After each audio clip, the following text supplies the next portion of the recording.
Good evening and welcome everybody to week 3 of the NGS. We are in Division C tonight, C West, and we've got a matchup tonight between Team Rainbow Strike Go and let me get their name right real quick. Almost Legends Obsidian. I always have a tough time getting the team's name right because I don't want to mispronounce it. But we've got Team Rainbow Strike Go versus Almost Legends Obsidian. Two teams in the Division C West. Let's look at their standings real quick, see how they're doing in their respective division. Team Rainbow Strike Go is coming in with a it looks like 0-2 record. They did pick up, no, they're 1-1. Sorry, there was a team that did drop out, so they've actually only played one series so far, and they did lose that match. But Team Banshee did withdraw from their division, so they did get a win for that one. Meanwhile, Almost Legends Obsidian, they've played two matches so far, and they believe have gone 1-1. So we're just waiting on the lobbies real quick, but let me get you guys over to the map overview so you can see what transpired. So the side of Almost Legend Obsidian won the coin toss, elected to get first pick. They are going, so that gave Team Rainbow Strike Go the map ban priority. They banned Cursed Hollow, or sorry, they banned Alterac Pass and Cursed Hollow. Almost Legends Obsidian banned Garden of Terror and Towers of Doom, and the map pick from Team Rainbow Strike Go was Dragonshire. So that is where we'll be headed first. I'm making sure that we are getting all the readies. Both these teams are like ready to go. They were just laughing. They promised me this is going to be a great series in the pregame chat that we had. So I'm fully expecting fireworks from both these teams. An excellent series going back and forth between these two teams who looks like have done their research because they said that they were comparing spreadsheets before the match even began. So did their homework on each other. I expect we're going to see some pretty focused pick ban strategies now that we've got a couple weeks under our belt. Now we might start seeing, there's still going to be the meta bans like the Chromie on Dragonshire. We'll probably see a Rexar ban or first pick coming out. So we'll still see some of those meta pick bans, but we also might start seeing some target bans coming out. Teams have 2 weeks of research under their belts, so we're going to start seeing teams kind of favoring that. Oh, you may play a really good or have had a lot of success with this champion. We're going to take that champion away. I unfortunately don't have all the time in the world to do all that research. I learn as the season goes on, so learning these teams, being able to cast them, I kind of figure out who plays what. But the side of Almost Legend Obsidian taking their full time here for the first ban, so maybe they're having a little bit of discussion trying to figure out how they want to approach this pick ban phrase. And they ban Diva on Dragonshire. Diva, one of those champions that can get between the top and the bottom very quickly and hold a point very well. So Diva getting banned out here, and Tychus immediately banned out by Team Rainbow Strike Go, almost instantaneously responded.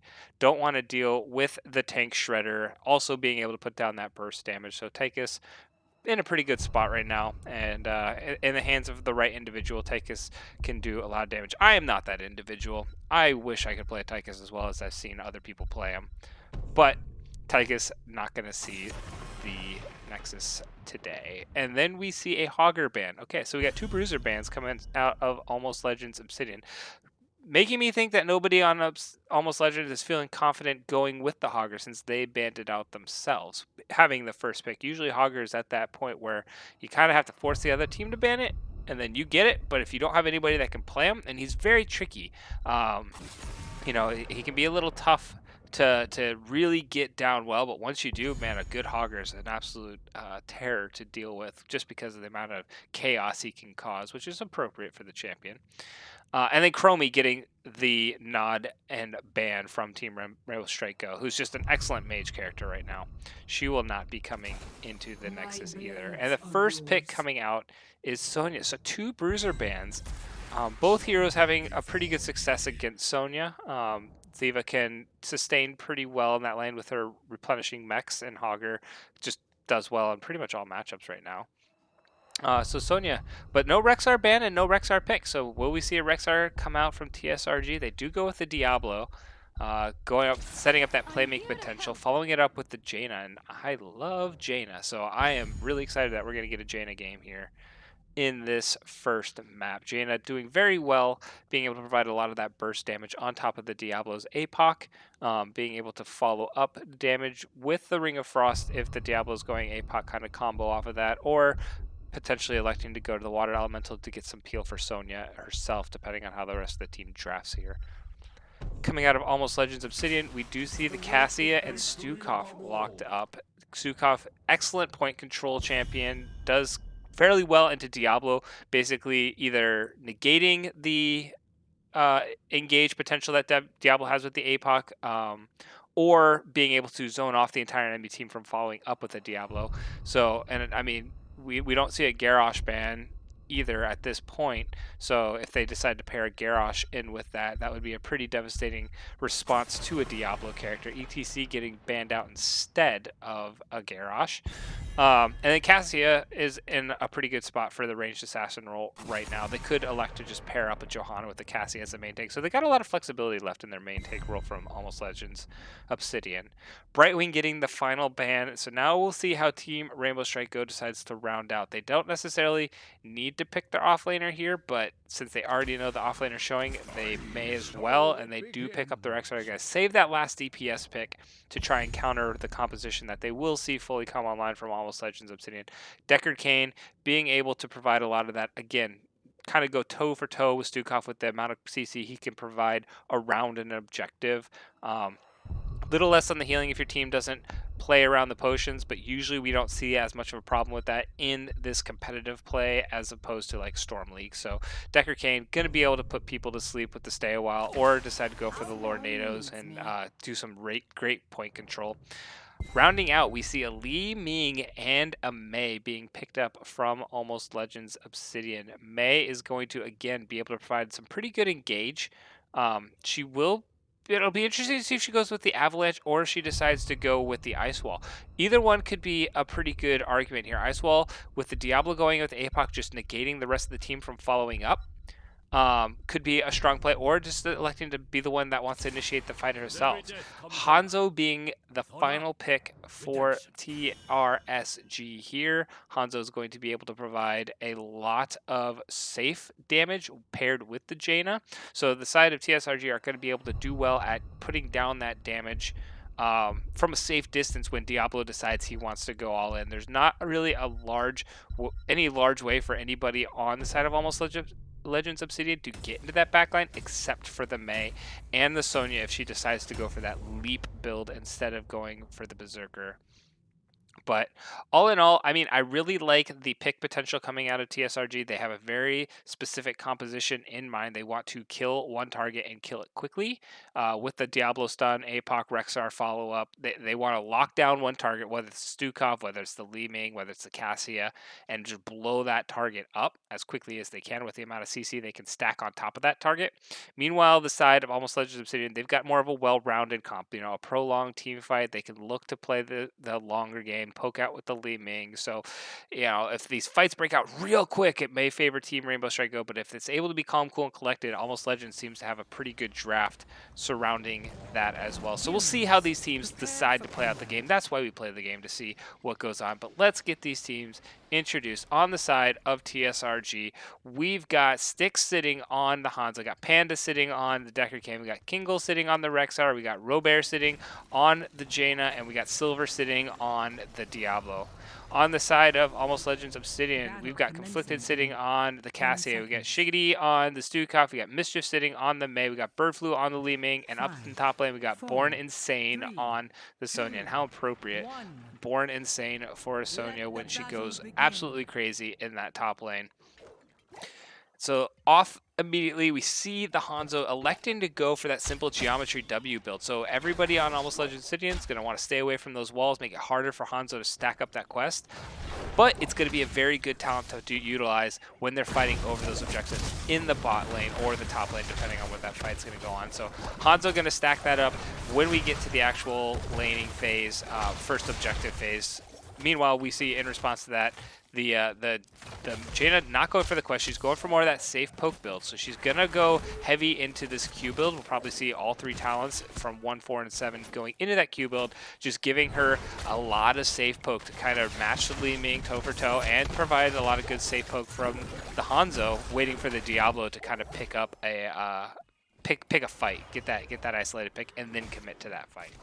So Jaina gonna play a little safe. Meanwhile, we see the rotation coming out from Almost Legends Obsidian. trying to go and see if they could get some sort of pick onto this Diablo. But camps are online. Hanzo going to go down. He's going to start picking up the camp for his side. We see Almost Legends Obsidian responding as well on their own. Camp Diablo maybe trying to just get some vision on the team, see what he can find there. Jaina able to push out the spot lane very quickly. The wave clear definitely favors the side of Team Rainbow Strike Go. They can literally just delete a minion wave with the Jaina WE if they want to get a fast push going. But we do see them kind of responding to that mid lane, getting some pressure. They've been able to create this little bit of an experience lead with the macro play they've been able to utilize with the Jaina. Now it's going to come down to this fight over this first objective here. Meanwhile, in the top lane, we're going to see Rexar having some pretty good success keeping that bear on the point while matching Sonya for the minions. You know, Misha may come down to provide the occasional help on the Sonya, but Sonya should have no problem. Diablo letting the flip and the stun onto the Mei there. Mei just responding by putting down the slow and trying to, you know, basically both teams are just trying to clear up as many of these siege minions as possible. Diablo gonna go for that full in Q build, not gonna go for the auto attack, just gonna go full in for that. I want you to shred this target, shred it fast on his Q. So he's gonna stack up with that sacrificial soul on any target that he can launch into a wall there. Was trying to land it on the Li Ming, probably wasn't off of cooldown yet. Rexar's gonna rotate down, give up the camp, and try and get some of the soak in the mid lane. Maybe increase their macro game a little bit. Sonya's fallen a little bit behind here, trying to go pick up the objective. Diablo does land the charge in on the Mei, sends her to the wall, and he's getting stacked up pretty quickly there. He's almost up to 60 stacks already, making this Diablo gonna be a very, very tanky person that is gonna, you know, be a pretty big challenge. As long as he can stay on the other side of the minions from this Li Ming, he's gonna have pretty good success keeping himself fairly healthy. Cassia won't be able to do that much damage. Diablo letting onto the Mei. Mei popping the passive, pops it out early, trying to maybe possibly get them, catch them, you know, thinking it was going to be a long passive, but cancels the passive pretty early there, and Mei does end up going down.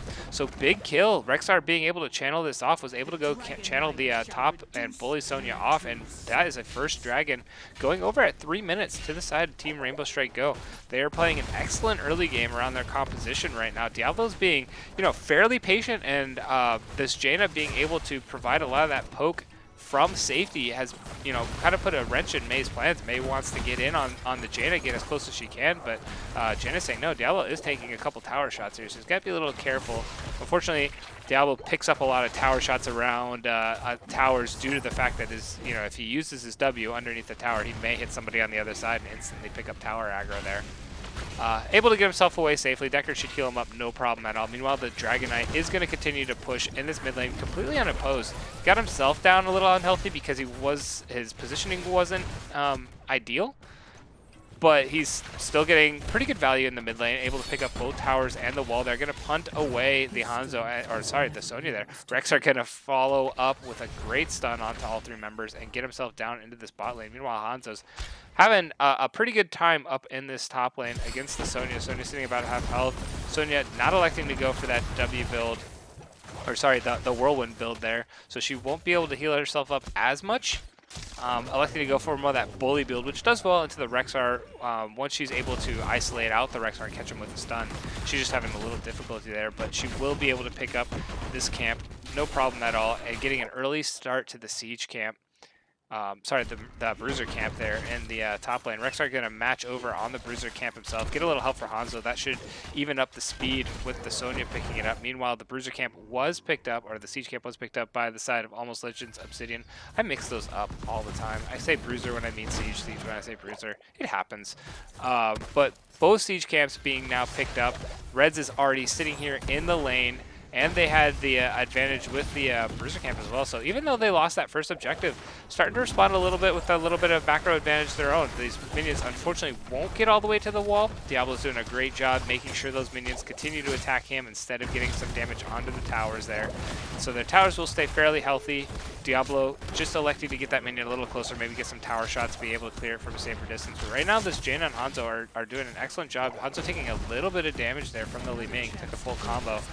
Has to go drink a couple potions from the Deckard there, and Jaina able to clear out this mid lane, which is, you know, the Rexar and the Jaina being able to get that extra mid lane pressure has really been how this experience gap is closed. But Apoc goes down, lands. Here comes the Hanzo arrow. Jaina is already in position for the follow-up burst, and that is one dead Stukov. The stay a while unfortunately did not land from the Decker, but that is okay. They got the pick that they're looking for. Now they can go down and safely pick up this bottom siege camp. And right around the time that this objective is coming online too, so that was great timing coming out of TRSG here. Getting pretty much full map value for this if they can pick up this camp for, you know, a simple pick. Side of Almost Legends is picking up. Stukov is not here, so TRSG recognizing that Stukov just came back online. They have a few more seconds of no healer alive. May's trying to get herself out. Does get rooted out by the Decker. Ring of Frost coming in. Lands onto the Li Ming in the back. Will they focus the Li Ming or they continue with the Mei? They're still beating up the Mei. Mei's almost away. The Diablo did land an excellent stun into the Li Ming. That is 2 kills. The leaping put down by the Sonya in the back lane, picks up the Hanzo kill. Unfortunately, not going to be able to pick up the Jaina. And so, excellent Ring of Frost. Unfortunately, Ming did have it dodged, but she may have panicked and she unfortunately blinked right into the Ring of Frost, which got her killed ultimately by the Diablo, landing a nice stun into the wall. So good 2-for-1 pickup from TRSG. Again, playing their comp fairly well here, going for the picks, which is basically what they're centered around. That Diablo is going to be like, hey, I'm ready to go. Let's go on this target. And they're able to delete that target. Off to a nice 4-1 start for Team Rainbow Strike Go. Hanzo arrow coming in, does not connect to anybody. Unfortunately, the Cassia was like kind of right in the spot, but didn't quite get there, and that Mei will get herself away, no problem. So 2 forts being picked up by the side of TRSG. They still have about 15 seconds left on this dragon here. Let's see what they decide to do. Give a little bit of more siege pressure into this bot lane. They have the Decker down here. Hanzo again rotating into that off lane to go bully the Sonya while they have the Rexar down in the bot lane with the 4-man in the siege. And this is a good, you know, Hanzo's really enjoying being in this off lane. Not quite done with his simple geometry yet. Having a little bit of trouble with the math, but he should have that picked up here, no problem at all. And really, the main reason he's not been able to finish that stack is because they picked up both these objectives very quick. His whole goal was to get that stacked up in the over the objective play, but Diablo's getting some excellent picks that there really isn't much fight around the objective right now. They pretty much get the pick and then get the objective. So Hanzo should have no problem getting himself stacked up. Jaina about a third of the way, leap going down. Hanzo arrow does miss, but Sonya making sure she did not want to get picked. The Rexar does use the ultimate to chase the Sonya, get a little bit of slow, but unfortunately Sonya is able to get herself into a pretty safe place. No follow-up will be, no further follow-up will be committed there. But yeah, back to the Jaina, she's sitting at about 4,000 of that 15,000 needed, so she's got a little bit more to go. But again, there hasn't been a ton of fighting outside of the pick, so Jaina's really not going to be stacking up her passive too terribly much until the team fights really start breaking out. Over this mid lane, we do see Diablo, you know, electing to not pick that fight there. The numbers just quite weren't in their advantage. Hanzo is electing to get some of that soak. The 13 talent had just come online for Almost Legends, and they're looking like they're trying to pick the fight now. They're looking like they want to go and see if they can get something in their favor. You know, ooh, nice stun coming out from the Misha onto the Cassia. There was no follow-up on it, but looking at the rest of these level 10 talents, I mean, we've already seen a majority of them come out of TRSU. We got the, you know, the Unleash the Bears from the Rexar player there, excuse me.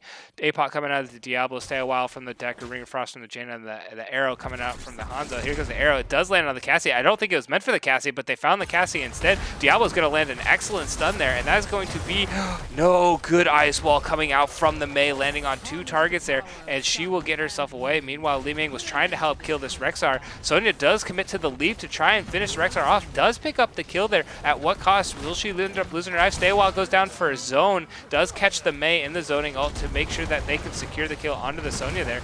And the Diablo does land the APOC onto both the Mei and the Stukov. Now Li Ming is going to try and provide some of that poke back. Diablo committing to this Li Ming, didn't have his DPS necessarily in position to follow up there. Ring of Frost going down, lands onto the Mei. Decker going to follow up with the crowd control of his own. Mei is rooted down. The bouncing balls goes down onto Jaina. Jaina trying to run for her life. One more bounce, and that was the dead Jaina. Cassia will get herself away. Everybody looks like they possibly may be committing to a disengage. Nope, Mei's going to get caught out here, and she will go down. She didn't have her passive available in this situation. Nice pickup from the Diablo there, and that is again another 2 kills to 1 in favor of TRSG. Doing an excellent job playing around this Diablo. This Diablo is doing a great job making sure that his target is being, between him and a wall and putting him in the wall. If they're not, he's repositioning himself very well to make sure that that stun does land. Meanwhile, Li Ming in the bot lane, picking up the objective, trying to get some of that delay while they wait for Mei to come back online. He does not land the stun that time, but it does not matter. He is able to pick up the Mei with the level 16 talent, being able to get the reset onto the charge from the overpower, and that is going to be another staggered death, going in favor of TRSG here again. So like I said, Diablo committing, he's fully committing to this Q build, as you can see down in the talented here, and it's working very efficiently. Their goal is kill one target. Diablo doesn't need the sustain in these fights. These fights with their composition are pretty much, I want to get one target, kill it as fast as we can. So the easiest way you can do that, commit fully to the Q build and just slap him into walls, make sure he gets the kill. So good play coming out of the Diablo. Another objective picked up by TRSG, and they're putting this Rexar into the bot lane to pick up this keep. This keep should go down, no problem at all. Li Ming getting the punt away there. Sonya going to the mid lane just to try and get his team back up onto that level 16 talent tier and make sure that they are at least ready to fight. The Hungering Arrows, or sorry, the Dragon Arrow goes down. APOC does follow it up. Ring of Frost coming down.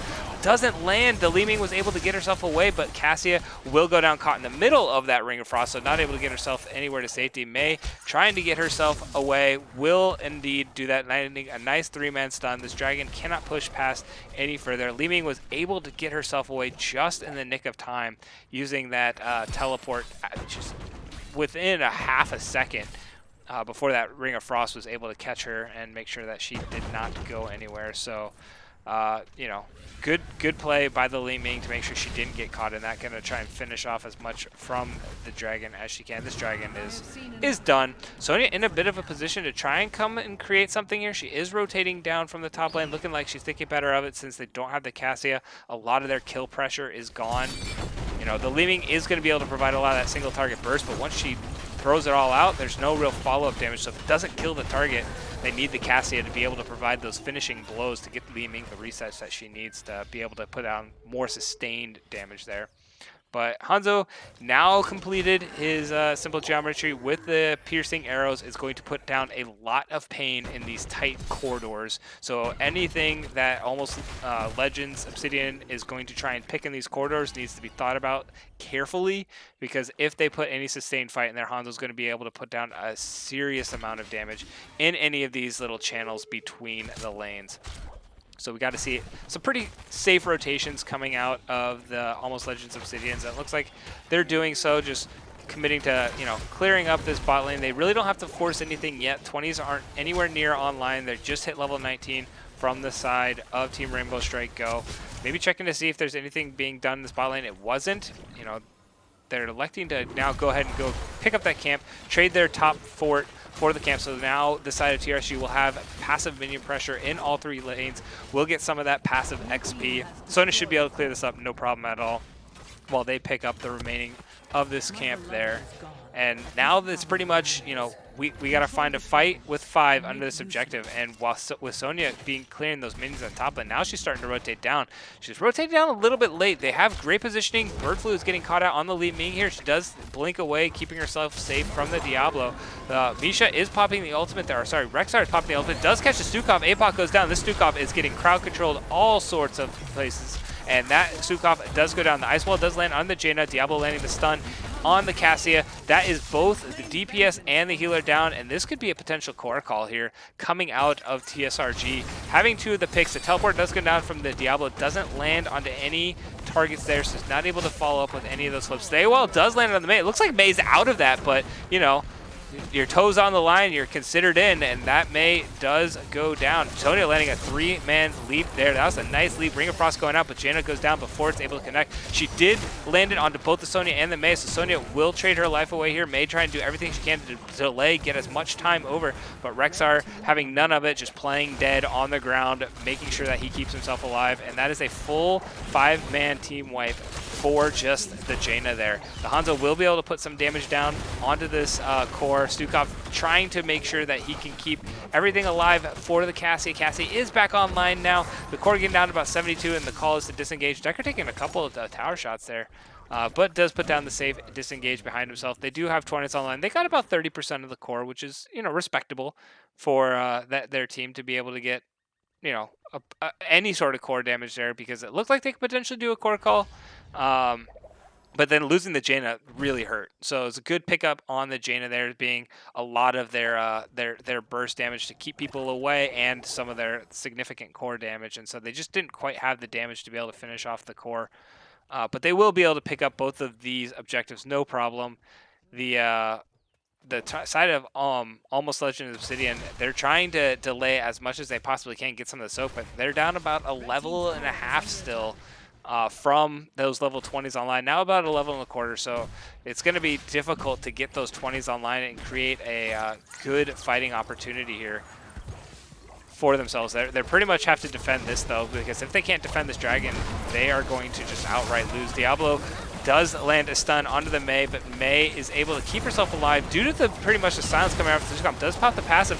The combo does land onto the Sonya. Someone going down, but the Cassia jumping in, trying to put some damage down in response to on her own. Diablo just doing awful things to the backline here, making sure that Stukov and Cassia are just not having a fun time. Li Ming trying to follow up on the kill, gets the kill onto the Hanzo there. Cassia trying to get herself away. Maybe they can pick a kill onto this Jane and keep themselves alive, but this Dragon is here. He's just going to punt this Li Ming away and continue to push on his own, push through the bot lane, and this should be GG. This Dragon is going to be able to do a lot of damage, and without the Cassie and the Sonya alive, it's going to be really tough burning through this Dragon. Almost impossible, especially with these Siege Minions already taking out a good chunk of this shield. So this should be GG. Game 1 going over in favor of Team Rainbow Strike Go. We'll see if Almost Legends are going to be able to do anything, but realistically, losing all that damage, they're not going to do. Diablo's going to see if he can get one last pick on the Li Ming, but that will be Game 1 in favor of Team Rainbow Strike Go. And they did pick the map there. So let's get that updated for you guys real quick. And you can see, get some of these stats going here. Sorry, I'm dragging around a lot of my stuff that I didn't want to do. Looking at some of these stats, I mean, we can see there wasn't a whole lot of damage. I was expecting more damage coming out of these teams. Especially with the drafts that the Jaina is known for just being able to put down a significant amount of damage. Especially in that later game, Hanzo going for that W build, again known for some of that late game damage. Li Ming, again, another target that can put out just an insane amount of damage with the poke. But there really, like I said, there really wasn't that much fighting going on. I know the kills say like 16-4. There's a ton of fighting going on. Well, not really. Like, it was, of those 16 kills, one was that full man team wipe right at the end, so that's 5, and there's a 4-man ace right before that, so that's 9. So of those 9, those were the 2 team fights. Everything else was just single target picks coming out of the side of Team Rainbow Strike Ghost. They're just getting one kill, one kill, one kill. So their damage was efficient. It wasn't necessarily a ton. They didn't need to overdo it with the damage, but they were able to efficiently pick off these targets, being able to pick off the Mei countless times, getting a couple kills onto the Stukov in the backline, especially that pick right when those level 10s came online. They were able to use those level 10s advantage and immediately get a high value play for themselves, and that really helped Team Rainbow Strike Go, use that early macro play that they had to snowball a good fight around them when their 10s came online. So well played by them. Looking at the builds coming out, pretty standard builds, I would say. Li Ming going for kind of that hybrid build, like that single target burst build that we saw. She was looking for some of those targets to get. She was able to pick off that Hanzo in the later team fights, and she almost was able to get the Jaina as well. Mei going just a very standard Mei crowd control. I'm going to be this frontline build. Sonya going for that bully Q build there. Yeah, and the Hanzo simple geometry.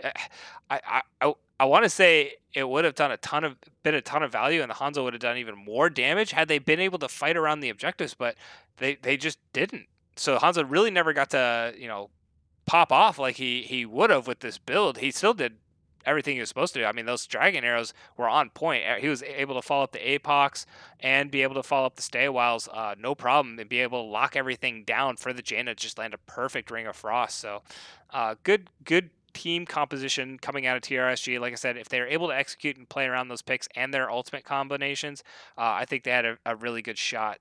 And they definitely did that. So major props to them. We'll see how the side of Almost Legends Obsidian decide to respond in a game 2. Are they going to draft similar? Are they going to ban the Diablo? Because the Diablo was causing so many problems for them. Being able to get those single target picks over and over and over again. And then in that last fight, just be a menace in the back line. Poor Stukov, he's trying to help his team out, but Diablo was on him pretty much the entire fight. He couldn't do anything except try and kite the Diablo around, which it was a full tanked, fully stacked Soul Diablo at that point. So he was like, okay, sure, sounds fun. So let me get you guys back over to the maps real quick. I'm trying to see if I've got any indication from either of these two teams on where we're going to go for map number 2. I haven't gotten any notifications yet if they're ready for this second map. Just looking through some of the chat real quick, not seeing anything. So we just may have to wait for them to create the lobby there. Meanwhile, I can just, continue to talk about a couple of the other things that I really liked coming out. I mean, I couldn't say enough great things. I really didn't get to see too much of the Rexar play. It seemed, pretty consistent in that top lane. He did die that one time in that team fight, but he was able to continue to match the Sonya and the Soak, but I felt like the Rexar was able to rotate down a lot more aggressively, and he was able to get a couple of dragons for his team. Actually, I believe Rexar picked up all the dragons for their team. So that's why his siege damage is so high. He's just miles above everybody else in siege damage here. But yeah, I mean, the Diablo, if I was a side of Almost Legends, they may be taking. They get 10 minutes between games if they need it. So hopefully we won't go the full 10 minutes. But if they, looking at the composition that they drafted, if they want to run a similar, like very team fight heavy composition, then I think getting rid of that playmaking potential coming out of the Diablo is definitely going to need to be a focus of theirs going into this next map. Especially with the map, I just got the map invite that we got sent to. We're going to Tomb of the Spider Queen, so that was picked up by the side. It looks like Team Rainbow Strike Go was the ones that got to pick up the map. So Almost Legends Obsidian got to choose between first pick or map pick, and they elected to go with first pick again. So Team Rainbow Strike Go got the honors to pick the map for a second game in a row, and they want to take us to Tomb of the Spider Queen. So, like I said from the last game, Dragonshire Diablo, really good, but if there's ever a map that Diablo wants to play on, it's Tomb of the Spider Queen. So many walls for Diablo just to have a ball with and knock people left, right, and center into all these different walls. So I fully anticipate that we are probably going to see a Diablo ban here going into game 2 or a steal. Right now, I'm sitting on team 2. I'm waiting. I'm getting told that I'm potentially being traded. I'm now going to play, and we're going to get a new caster here. Because I'm currently sitting on team 2, and, loving it. I might be playing here, guys. We'll find out here in a few seconds, but I fully expect either a steal of the Diablo, like they want to take it themselves, or just outright banning the Diablo with how much chaos that Diablo was able to cause on Dragonshire. This is an even better map. All right, we got some Let's Go ALO fans in the chat. I'm glad to see them getting some support. Had a little bit of rough go at game 1. Let's see if their fans can amp them up, get them ready for game number 2, get a reverse sweep, or at least send us to a game 3. That would be my ideal situation. Like I said, I was promised an excellent series. So far, it's been delivering. I'm really excited for what we've got coming in here in game number 2. Tomb of the Spider Queen can be so much fun. We've got readies all across. I did get switched to the observers. Darn, I'm not playing. That would have been a lot of fun if I had played a second match. I had my match at 5:30. I'm already done with that. So everybody's in the rightful position, meaning the caster is sitting in his rightful role, and we are going to get a draft underway here. appreciate the follows, guys. Thanks so much for following. Sorry, I don't have I turn notifications off when I'm casting, so you don't get any of the follows or the donations or any of those things. I have them on when I do just my solo streaming, but I turn them off. I try to keep it, as professional as we can during the casting. I don't want all these bells and whistles going off, but I do appreciate it, and I do see them. So thank you so much for the follows and the subscriptions and stuff. That's you guys are awesome. But here we go. We're still waiting. ALO's taking their full time trying to decide what's going on in this first ban. Are they going to get rid of the Diablo, or are they going to get rid of the Hogger? They get rid of the Tychus. Okay. Tychus being banned out here. Interesting first ban, because Tychus was banned by the other team in the first series. We do see Chromie, which, again, this is a very good Chromie map. So getting Chromie out of the way, pretty solid. Strong meta pick. So we're seeing similar bans coming out in this game 1, but we don't see a Hogger ban yet. And if they do another Hogger ban for the side of LLOs, showing that maybe they just don't play the Hogger, I'm curious what they're going to do with their second ban here, because if they don't get rid of the Diablo, they've got to steal it, right? They get rid of the Hogger again. Okay. So we got a second pickup from the Hogger there. And they banned the Diablo themselves. Okay, so maybe they're just scared that they weren't going to get the Diablo, and they thought the Diablo was going to be picked up by ALO, so they're just like, you know what, if we don't think we can get it, we're just going to ban it ourselves. That way Diablo doesn't make an appearance on one of his best maps in the game. And so Diablo not going to be able to do things. But again, this leaves so many good first picks. We do have the Cassia potential pickup. We can get the Stukov again. We could potentially steal if they were looking at like the Jaina, stealing the Jaina, but they do put the priority onto that Cassia that they had in game 1 and going with the Cassia again. And I don't think Cassia really just had much of a chance to pop off like you typically see with a Cassia player. Like Cassia's, when they're behind and they're trailing the whole game, Cassia really isn't one of those like, I can make a comeback happen for my team unless she goes heavy into that stack build and is able to get a bunch of stacks up and get some of those single target picks.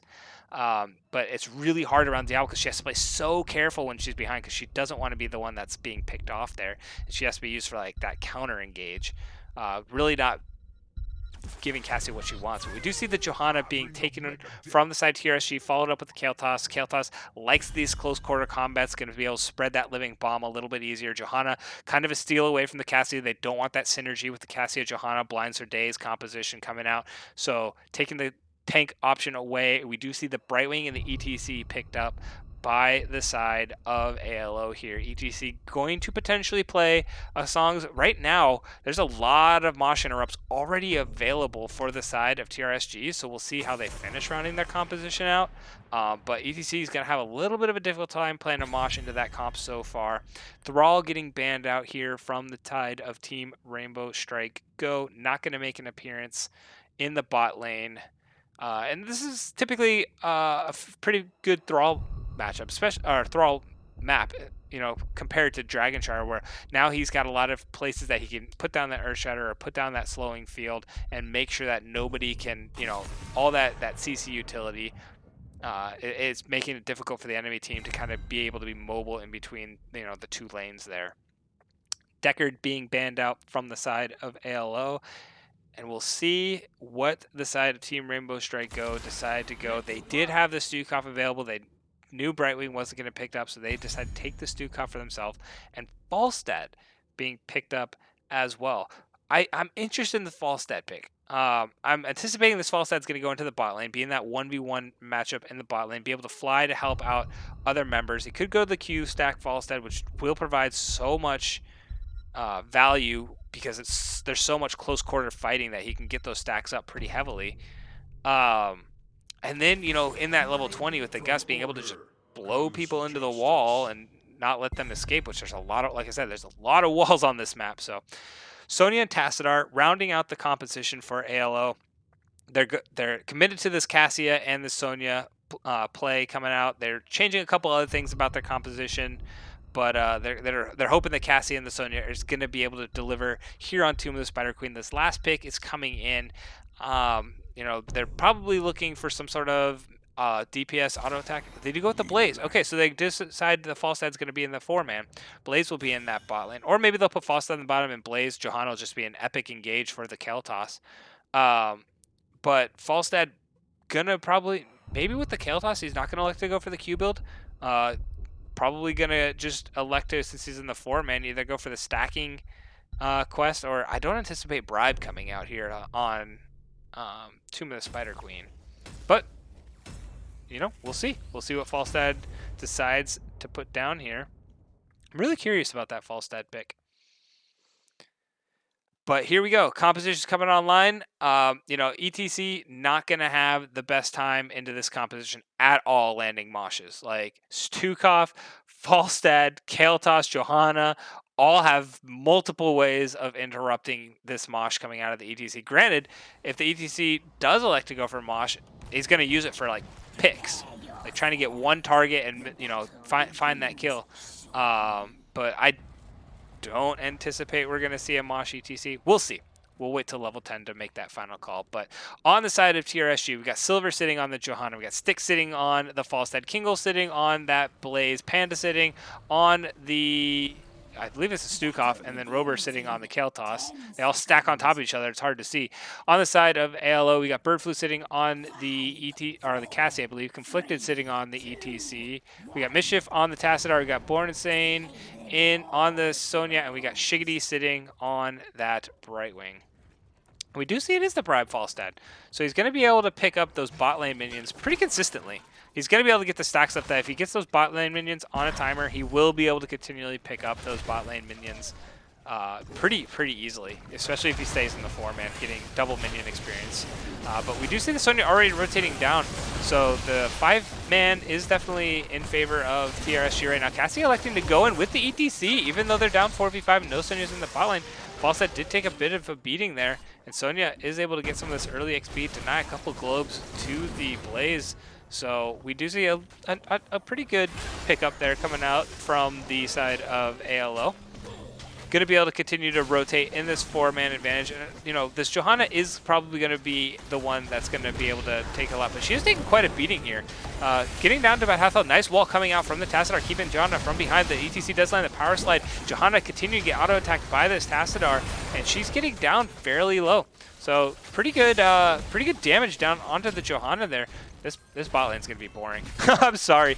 I'm not even really going to spend too much time down there. Blaze versus Sonya. It's going to be a farm fest.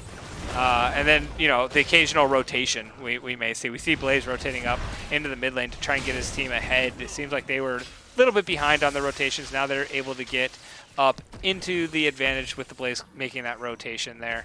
But Falstad going to go over, going to start off the minion camp already. Get this under control with the Stukov. Nobody on ALO is going to go pick up their camp in return. We'll see if they decide to elect to get a gank down here into the bot lane. They are rotating down pretty aggressively here. Blaze, as long as he can get body blocked, he won't be able to get himself away. He's in a very tough spot, but nobody did body block him. Gets himself to a little bit safe position. Tassadar still not able to have the wall line quite yet, but the power slide does land, and that is a kill going over in favor of ALO. Nice pickup onto the Blaze. They knew they weren't able to, you know, contest this Merc camp over here. They're electing to just get some early turn-ins there, find the early pick, deny some gems from the other team to make sure that they get that first turn-in potential. Fours coming online here. Kael'thas, you know, the advantage for Kael'thas on this map is he's going to have no problem at all picking up globes. He's going to have a plethora of globes at his disposal. Already sitting at 10 globes, 2.5 minutes into the game. Just absolutely loving the amount of globes he's able to get, which is going to make him be, you know, that much safer into the Sonya. So maybe we don't see the Leap Sonya coming out in this game. Maybe she's going to go for that DPS build, but we do see a nice push with the minicamp. Nobody on ALO is responding except the Sonya. Brightwing did teleport in to try and give some support to the Sonya, but getting herself down to about half health there from just that Living Bomb Flame Strike combo coming out of the Kael'thas. And, you know, for all the pros that gank did. Oh, Falstad getting caught out. BTC unfortunately didn't have, I'm guessing he didn't have the power slide available to him, and so wasn't able to land it on the Falstad right when they were kind of just holding hands there. And so both teams going back to their respective 4-man soaking. The camp over here still not picked up by the state of ALO, not really committing anybody to go and get it yet.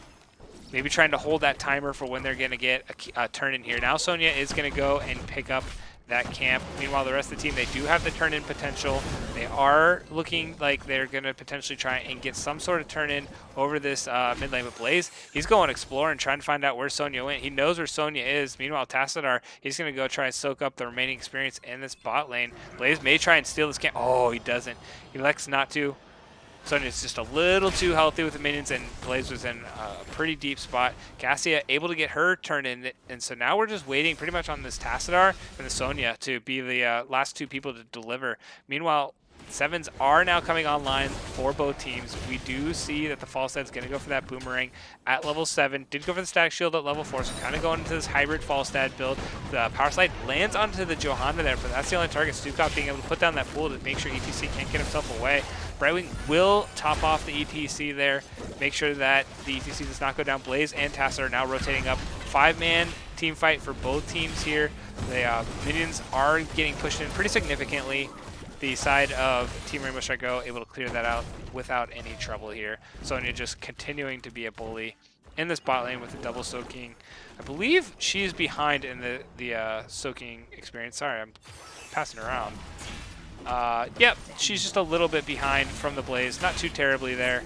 And the first objective being picked up by the side of ALO, so they were able to get that early game advantage and get this. But Falstad getting Power Slid, able to get him back over the wall there. Cassia tried to follow up, but was just bouncing off the walls. ETC getting fairly low, not the healthiest tank in the game, and the most health tanked in this game, and does end up trading his life there for the aggressive Power Slide. And so that will be a nice pickup from TRSG, able to get a kill right when the objectives spawn. So the pushing pressure from ALO is pretty significantly diminished. Its top lane is going to go down. Blaze will have no problem clearing out the bot lane. This mid lane is where all the pressure is going to be with the Sonya. And Sonya just not having much trouble being able to push this in, now having to back out. So they're really only able to get that wall. This top wall didn't even get touched. Bottom wall was pretty much already mostly down, and the Blaze just had to help finish, you know, the rest of, or I guess bot lane. Yeah, it was just the wall and most of one tower. So pretty good defense coming out from TRSG. You know, getting that pick onto the EC, losing your front line is pretty massive when you're trying to make some sort of siege happen with the minions. You don't want to have any squishies to get picked off by that Johanna. And so good response, good counter from the side of TRSG, making sure that the camp didn't do anything. Now Falstad, he's able to get down and get this camp on the timer that he wants. He was able to pick up this bot land with the bribe. He will continue to have bribe stacks, and as long as he can maintain control over the camp timer, he will have no problem keeping his team having this pressure in the bot lane, this continual macro pressure in the bot lane. TRSG now picking up their first objective here, right around the times that Tens just did come online. We do see Blessed Shield coming out from the Johanna. We see the combustion coming out from the Blaze, so they're committed to this all in. Meanwhile, ETC does go in. He hasn't picked his ult yet, but we do see the fall side getting picked out. Nice Gus, but he did have a little bit of bleed on him and does end up going down there. Stukov tried to save him, but again, a nice pickup from ALO right around the objective. So good one-for-one pickups, and they're not done yet. We do see the ETC trying to get another pick here. They're spreading the living bomb between him and Sonya right now. Mosh did get finally picked up by the ETC there, so he is going to try and get some of that solo Mosh potential going on, even with all the interrupts. So we'll see how ETC is able to play around all of the crowd control coming out of the side of TRSG, and if he is able to land some of those critical Moshes that his team is going to rely on in these big team fights here. But Spiders, Web Weaver phase pretty much negated in the bot lane, able to pick up the 2 towers. Oh, they did get the health fountain. That's a pretty good pickup there. And the top lane, though, look at this. This top fort is going to go all the way down, potentially. ETC is trying to be aggressive. He still has the Mosh available. Cassian now does have the Ball of Lightning. Falstad has to be pretty respectful of the slide. The slide goes in. Falstad does land the Gus. Does not get the Mosh off on the ETC, so he's still holding on to it. A lot of these ultimates did go down, but Johanna does have the Blessed Shield back up, so the minute ETC decides to play a song, as long as Johanna is around, she'll be able to just make sure that doesn't happen. Johanna's sitting on 26 gems here. Cassie's got to be very careful of the falls. She did get them in. Oh my goodness, it looked like she had potentially gotten the interrupt, but Johanna did get him, and now Johanna is on the back line with the Blessed Shield. Falstad just jumping in the background. Combustion going to come down, and that is a massive pick coming out of the Johanna there. ETC having to run for his life, ends up going down, and that is 4-0 in favor of TRSG. Holy guacamole. That is what patience does when you are on Johanna. You watch the ETC come online, you know, walk right by you. This Sonya's gone. That's going to be all the gems pretty much gone from the side of ALO there. Fantastic pickup from TRSG. Got to go watch that replay again. Somebody get a hold of that, because that combination, the Johanna, the patience she had to let the ETC go by and then come out of the bush, have the whole backline available. Falstad was right there to land on it. Blaze was right there to follow up the combustion. And that, the whole backline, Cassia, Tassadar, and Brightwing just was gone. And that entire, you know, 3-man Blessed Shield, you're looking for the 3 targets you want to hit with the Blessed Shield, that was it. So great coordination, great patience from the Johanna there. And the side of ALO, they're in a little bit of a tough spot here. The combustion going down again, the Gus going down again, and doesn't quite get everybody with the second one. The Mosh does go down, doesn't land on anybody, but Falstad does get picked off here. I mean, you could see the whole combination almost land. The Blessed Shield did land onto the ETC that time, and the Sonya, so not the targets, not the squishy targets that they got in the last time. The combustion didn't get to channel necessarily as long in the second fight. And then the Gus seemed like potentially be just a disengage, trying to keep Falstad alive. Ooh, Tassadar getting low, but should get away, no problem there. And so, you know, good interrupts, good play from the side of Ella to make sure that they didn't get blown up by that Wombo combo a second time there, but Sonya is getting caught out. Nice jet propulsion from the Blaze is going to make sure, oh no, the leap being used to get Sonya out, and she will get herself away, no problem at all. Here he comes, getting it on a timer. Coming in with the bribe, and this Falstad has full command of the bottom lane. Not even electing to use the bribe here, just gonna pick it up on his own. How come DivC loves combustion? Ooh, let's wait and see if ETC is able to get a good pick here. We see ETC does land the power slide, but it's onto the Blaze and the Johanna. The counter engage with the Blessed Shield and the combustion going down. That is 1-2 kills. That is potentially another massive pickup here. The bombs are starting to spread on the side of ALO. Third kill going down onto the Cassia there, and that is 3 kills to 0 going in their favor. Going back to the question, yeah, who doesn't love fire? I agree, but combustion, massive value with their composition and on this map. This map is all about tight-knit corridors. They don't really have to worry too much. I mean, Bunker is there for the potential if they're going to engage with like a really heavy engage, but they don't. They've got an ETC and a potential pick composition with the Tassadar wall. I mean, an argument could be made with the Sonya leap that they have to worry about that, but Stukov should have no problem with a leap Sonya there. This boss is getting picked up, no problem.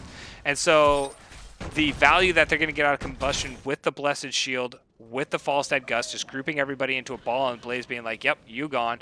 And the interrupts, you know, as long as Blaze plays around the power slide, they really don't have very many interrupts. They have to commit either a Black Hole or a Sonya stun to interrupt the combustion. And so I think Kingle's doing an excellent job getting these combustions out. I think it's just they play it well. They're playing it well with the comp. And if he can get it off, I mean, combustion with Blessed Shield, with living bombs spreading around, and Kael'thas being able to put down just a massive amount of AoE, this is just an absolute insane amount of damage that's being come up in the combo. And as we've seen, if the combo doesn't work, they pretty much run for their lives because they commit everything to that combination. But like I say, arguments could always be made for either one. I really love the combustion play on this map specifically. If it was more of an open map like Altaric Pass, I would have agreed that Bunker definitely should have been the better choice. But man, this Blaze is getting value off of that combustion right now.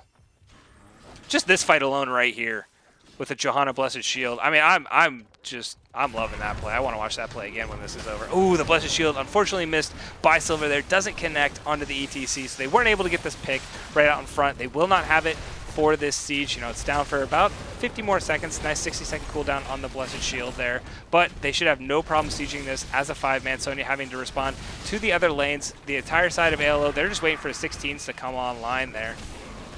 Not quite able to get everything online. Meanwhile, look at this mid lane. I mean, it's got siege minions and it's got the web weaver there. So this mid's gonna have to get dealt with quick. Everybody just kind of poking off, waiting for those 16s to come online. ALO wanting to be very passive. They know they're going to have to give up this keep. They're probably going to have to give up the keep in the mid lane as well. Falstad looking like he's trying to get some sort of pick onto the Sonya, maybe landing a occasional Q to slow her down. But this Web Weaver phase is putting in some significant value coming in. Nice 3-man condemn coming in from Johanna, but getting herself away with the shield. Sonya landing the leap onto the Kael'thas, but Kael'thas able to that passive, and now we see the counter engage. The Blessed Shield coming down. Combustion did get interrupted that time, so not as much channeling the mosh pit from the ETC. Able to get onto the Johanna there. ETC running in. He has the living bomb, so you've got to make sure not to spread it. Brightwing giving him a nice little top off there. Tester trying to get a wall, unable to find it, so a nice good counter engage coming out from ALO, able to get the kill. They're now looking like they need to get a turn in and get a turn in quick to relieve some of this map pressure that they've had just kind of shoved down their throats for these last 3 or 4 minutes here. Able to get the turn in, now looking to maybe get a push of their own. This bottom is not going to pretty much do anything. The wave is pushed up so far, so it looks like they're going to commit to possibly getting something in the mid lane. They have all 5 members online. Johanna's still down for 14 more seconds, so if they can find a good timer around this Web Weaver phase, maybe start staggering the enemy team a little bit, maybe they can start chipping away and get a little bit of a comeback rolling here. But they are looking like they're just kind of trying to find this pick. ETC's on the hunt. The rest of the team is right behind him. He does find the Falstad. The Falstad does get stunned out there. The leap does connect. Falstad able to gust him, everybody away, and just, you know, go back to his regular scheduled program.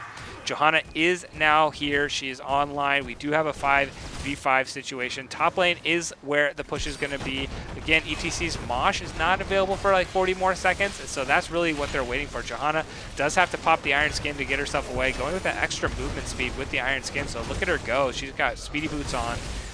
Able to get herself in and out really quickly, and this Web Weaver is going to get picked up. Unfortunately, nothing really picked up of significant value. The bottom is still pushing here. Brightwing was able to give the Spider a little extra cushion. Falstad did come down. The sleep is not quite online yet, neither is the Mosh, so they won't be able to find a pick onto this Falstad, but they are able to get, you know, the rest of the walls finished that they couldn't finish with that first Web Weaver phase. Sonya's trying to get some sort of prize with that health fountain. The Spiders will finish it off, and now they look like they're just setting up for some sort of potential play around this bot lane. We'll see if the side of TRSG are going to be able to sniff this out and play very cautiously around this play. Johanna checking the bush, does have the Iron Skin. If anybody was going to face check, you want it to be Johanna. Falstad just going down, bribing the minions, able to get this bot lane pushing, and now the 19 is almost a 20, and so if ALO is looking for a fight, now's the time. Cassia getting caught out here. The combustion is going to go down, able to land on both the Cassia and the Brightwing, and that is 2 very dead healer and DPS player coming out. The power slide does land to try and get disengaged, but Tassadar getting chased down by this Falstad. Sonya is here to try and provide any damage, but Gus goes down. Sonya just able to leap herself away, get herself out of a hairy situation, but Tassadar unfortunately stayed way too long, let himself say, hey guys, I'm right here in this bush, and Tassadar are going to go down as well, and this is another camp being picked up from TRSG. They could look to make, again, another core call in this bot lane, and it looks like that's the play. ETC and Sonya are finishing out that mid lane. Johanna is here. She's trying to finish off this core. She's like, guys, we need to do this real quick. And we'll see what Sonya and ETC can do if they can delay for the Cassie to come online. ETC does have the Mosh, so if he can land a good Mosh here, he may be able to buy some time. He's zoning off the Kael'thas right now. Goes in, lands a Mosh. It gets interrupted by the Condemn from the Johanna. Nicely timed. Falstad getting fairly low. Sonya is going to be able to finish him off there. The ETC lands the power slide. Cassie is up now. Will she be able to get in time? The power slide lands onto 3 people. Balls are bouncing. The Mosh goes down onto the Stukov, but this core is at 13, 12, 9, 7, 6, 2, 1, 0. Oh, that is game number 2. Looks like they were almost able to stop him, but ultimately that is GG's coming out. Game number 2 going in favor of TRSG again. And there was a little bit more fighting. Still not as much fighting as I expected. The damage numbers are still fairly, you know, for a 17-minute game, a little lower than what I would expect.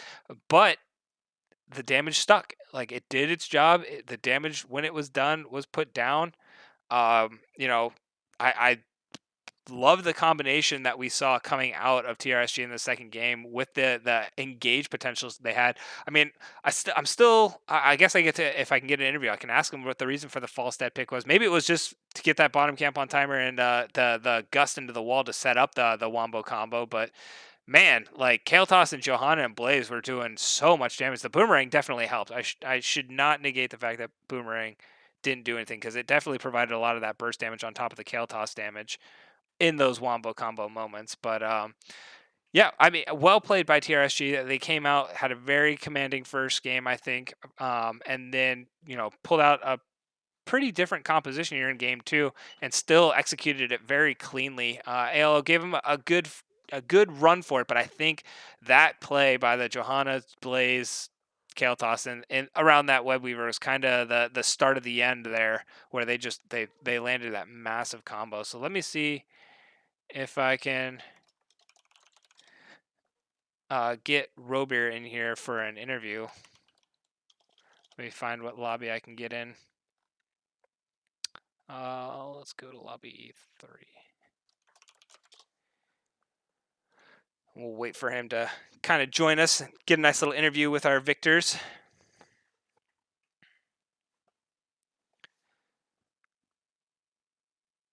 See what we can pull up here. Still waiting. Should show up any second. Assuming you can get into this lobby. Maybe I went to the caster lobby on accident. Nope, I went to the right lobby. There he is. What Hello. up? What's up? Hi. How you guys doing? Good, excited. Yeah. I mean, you definitely delivered. You told me this was gonna be an exciting game, and holy moly, that was a lot of fun. For sure. But Both of our teams are congratulations. gonna give them a show. Everyone a show. Yeah, So I mean there are quite a few people in here from both fans on both sides for good. the only Awesome. disappointing thing it seems that the fans were disappointed was I did not get subbed in for game 2. I did eventually get moved to the caster role. Bummer. Oh, well, I know. It Next time. happens. Maybe next time, but congratulations on the win. Let's go over this. So you guys came in, map pick pans, everything. They wanted first pick, so you guys got the map. Elected to go to Dragonshire. Um, Talk a little bit about just the plans.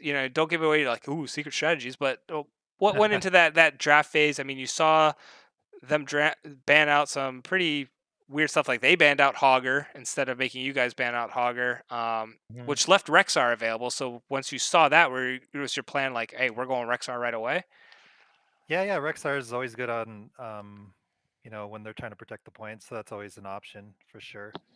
I don't know if they did their homework or they're just banning, meta picks and things like that because we did some homework, but they haven't really played, at least in NGS, so it was hard to kind of dig up some stuff on them. Hmm. But yeah, we were just kind of going with um, our comfort picks, things like that. We have Rexar in our pool. So yeah, overall it was just it's a good point control map. We usually try to think about that. It's always an option with those kinds of maps. Was the strategy always Mm. like we're gonna go all in with a pick comp? Like Diablo's gonna start every fight, and then we got Hanzo, Jaina, and Rexar to just stack CC on top and just blow this one target up that eventually may turn into multiple targets with Diablo initiating and then Hanzo following up with the arrow. Or did it just you saw them as going for more of a like a sustained team fight? They had the Cassia for like the melee engage, and so you were like, well, maybe we'll just start stacking CC on top of Diablo and just try and blow one person up and win our fight that way.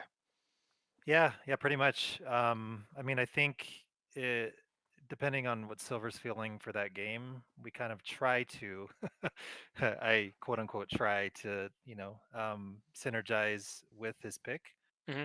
because obviously he's going to be doing our engaging. So yeah, and we just wanted to focus on that with Diablo. Obviously, his strength is just to pick out characters and blow them up, and it worked out well in that first game for us. So Awesome. Yeah, and I mean, you could see he fully was committing to that Q build. Like, I just want to blow this one person up, and I mean, he was on point. I was giving major props to.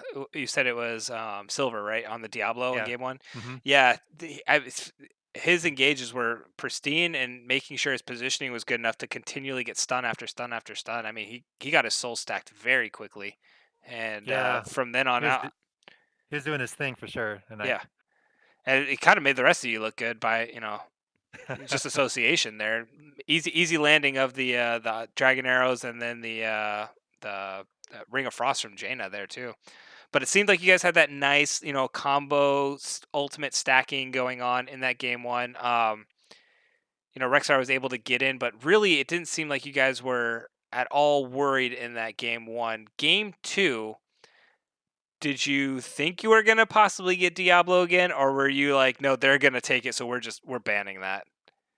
Um, yeah, I mean, it's pretty his much. best. It's probably his We were best map, so you kind of have to if you're worried yeah, about it. we went to the map thinking we might try to grab it, then we just changed it last minute. So we just wanted to make sure that they didn't get it and like have it flipped on us. You Okay, know, powerful that Diablo character can be, especially if stacked up correctly. Even if he's like by himself, he can stay a while for a while and do a lot of damage by himself. So we just didn't want to see that happen on that map to us. absolutely. And then coming in, so we got a couple people. The Falstad pick, was that always part of the game plan on that? It looked like it was Sticks that was playing the Falstad in that game too. We are interested to see like how it kind of meshed into the comp that you guys were trying to run in that second game, especially on a map that Falstad's typically not known for.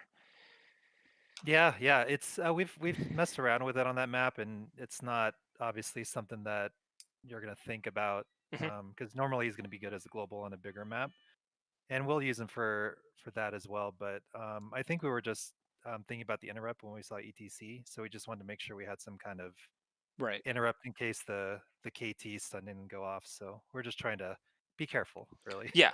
I mean, there's easy, safe interrupt for ETC for sure, but it seemed like he was Mhm.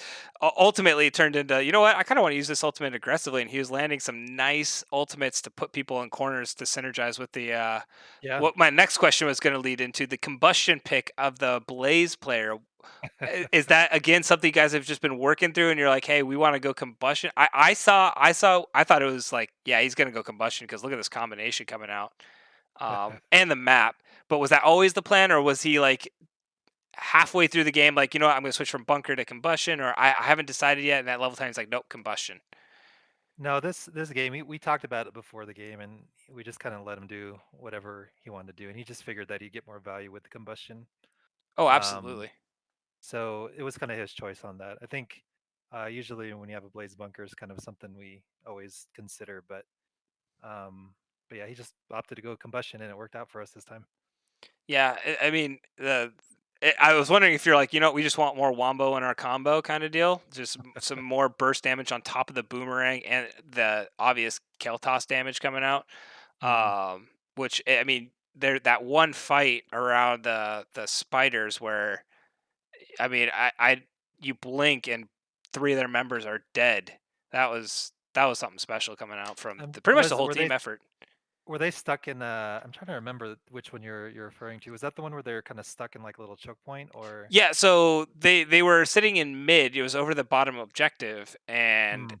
Johanna was actually sitting in the bush. Falstead was sitting in the mid lane, and they saw the ETC roam in first. And I don't know if this is. I always give like massive credit to players. I don't know if this was his plan at all, but the ETC walked right by the Johanna, and the Johanna just didn't move. And I was like, oh, she's being really patient here. And then the back line came, and then Johanna went out and like three-man blessed shield, the Cassia, the Brightwing, and the Tassadar. Yeah, that was the last one. Cassia, Brightwing, and Tassadar all like in a small ball. Falstad just jumped right in, did his boomerang combustion. Blaze jumped in with his jet propulsion combustion. It was like wham bam, and there go three members of ALO really really fast there. Yeah, he was pretty patient. I think we were I can't remember. I have to go back and listen to our comms, but I think we told him we weren't there, but we're almost there. So he was just kind of waiting, and then he didn't see a juicy target, and then when he saw, I think it was Cassia, when he saw her step up, then he was like, "I'm ripping it," and we're like, "Okay, we got you." So it ended up working out really well for that Wombo, for sure. Yeah, it was awesome, and you guys, I think you guys landed it again. Another fight, like another wombo, a few seconds later, kind of deal. So it was awesome seeing the that composition come out there. So that I mean, that's really all the questions I have. I don't want to delve too much deeper into your guys' time, you but you can keep asking if you have more questions. It's totally cool. no, I mean, I could ask questions. I love the composition that came out. I was just real. My most curious part was the Falstad, which when you say you wanted another interrupt for the ETC Mosh, I'm like, well, who wouldn't? I was Yeah. shocked. I thought with all the interrupts you guys had, he was just like, well, I got to commit to stage dive now. But going into so yeah, let's just open this up. Who do you think your team MVP was for this series? Ooh, you know that's always a tough question for me because I only have one part of the 5, so I don't even see the whole game as it materializes as probably you did. Um, I mean, they all had their individual, plays and things like that that Mhm. they did super well. I'm kind of curious on your end, like what did you see on your end, in your opinion? Well, I'm biased, so because I'm a Okay, tank main, so okay, I'm always gonna hand it over to the Diablo and the Johanna. Like every game, I'm like, right. dude, that tank play was awesome. We'll go with So that. We'll go so with that. He Silver's played gonna great get my tonight. nod every single time because I was just Okay. I couldn't stop talking about the engages he was picking. Well, it's good. Like you'll notice that stuff too, right? Because if you're a tank player, you're like pay more attention to kind of what those roles are doing because you're like, what does this guy do? What does that guy do? But yeah, I totally get it. No, he played great tonight. Did phenomenal. So I support you with that decision. He's MVP. All right, last thing. Any shout outs you'd like to give in Twitch chat? The floor is yours. Oh, thanks, man. Yeah, first off, I want to just thank our team for putting in the time first and foremost. We put a lot of time in the off season, and it's kind of good to actually get some actual games and see all that hard work come to fruition. So really proud of you guys, and I'm super excited for more games coming up here. I do want to give a shout out to the other team. Played really great tonight. Their micro is really on target. They actually are a really good team. I don't know how it felt to them, but they're not too far behind us, if even that far behind us at all. Definitely want to give you a shout out for Thanks. casting ice. Like it's always fun to kind of see us on a forum and a bigger stage, and you're part of that, and I appreciate you doing that. I think it's the first time you've ever casted us. Have you been a caster for too Yeah, I long did. for I NGS? I pretty much picked it up at the end of NGS last season, and Cool, then this season. So coming good. on. Well, awesome. Awesome. Excited to see new casters and talk to, well, new for me. I mean, you're not new, but but thanks again for doing that. Want to give a shout out to just NGS for existing. It's a lot of fun things they do for the community, and they do a lot of amazing things. If you guys have no idea or not in it, you guys should be part of it. At least playing in the league games and stuff like that. They do so much for the players. It's crazy how much they do. Um, and also just want to give a shout out to just everyone making a difference out there. It's very general, but 2020 is kind of still rolling into 2021. Hopefully things will be a lot better. Hopefully we'll actually be able to see each other like in a safe environment one time soon. And yeah, just everyone stay safe and healthy out there. That's all I got. Awesome. Good way to end the interview for sure. Again, this was Robert. Thank you so much for the interview. Congratulations again, and best of luck to your team throughout the remainder of the season. Thanks, man. Appreciate it. Thanks again. Absolutely. All right, ladies and gentlemen, that was Robert, captain of Team Rainbow Strike Go, coming away with the 2-0 domination victory. Loved the series, like he said that they pitched that this was going to be an awesome series, and it delivered. It was a lot of fun casting these two teams, being able to watch some of these fights kind of evolve the way they did. Seeing some, again, I'm biased. Great tank play coming out of Silver there in the Diablo and then the Johanna. So I was really excited for that. That is all I have for tonight. Looking at my schedule, so I'm looking at what I have going forward. If you liked the cast, I do a lot of NGS casting. I do a lot of the late night NGS casting because I am on the West Coast, and so I don't get off of work until later. So I have to pick up a lot of the West divisions, but they need some love too.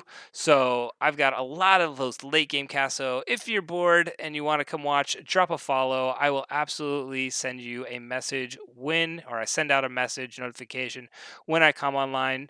But tomorrow night, I am casting again. And tomorrow night, let me pull up my schedule so I know who I am casting. Tomorrow night, I am casting a Division E West game. So we're going down to Division E. Going to be between Wood League Express, who I did get to cast last week, their week 2 match. Pretty fun team to be able to cast there against Deep Fried Ming Balls. So that will be at 7:30 Pacific, 10:30 Eastern time. Wednesday, I was looking to pick up a cast, but something came up, so I will not be casting Wednesday, unfortunately. Thursday, I will be casting, and I have a division, I believe it is A. Yes, it is a Division A West. I love the West. Division A West game between Nature's Cure and Manaval, at 7 o'clock Pacific time, 10 o'clock Eastern. And then that is it going into the weekend. I may end up co casting on Friday or Saturday, But those are the rest of my casts this week, and then we'll see what goes in next week. And I got to find some time in all of that to make sure I practice with my team too. Um, so that'll be for me going forward. But for the rest of you, have a wonderful night. I think Jinxie is still casting another match, so I'm gonna throw a raid over to her and get us over. If for those that continue want to watch some more, I gotta make sure I spell her name right too. I always forget where all of the E's go. It's two E's. Okay. Um, for those of you who want to continue to watch more Heroes action, we'll get you over to Jinxie's. But let me make sure I did get her name right. No, I didn't get her name right. See, this is why I always type it in and I always get it wrong. And I'm like, how do I get this wrong? Every single time. All right, there we go. Getting it set up. Raid. It's two T's. That's why I put one T. It's two T's. Okay. Gonna send us over to Jinxie Cat. Have a wonderful night, everybody.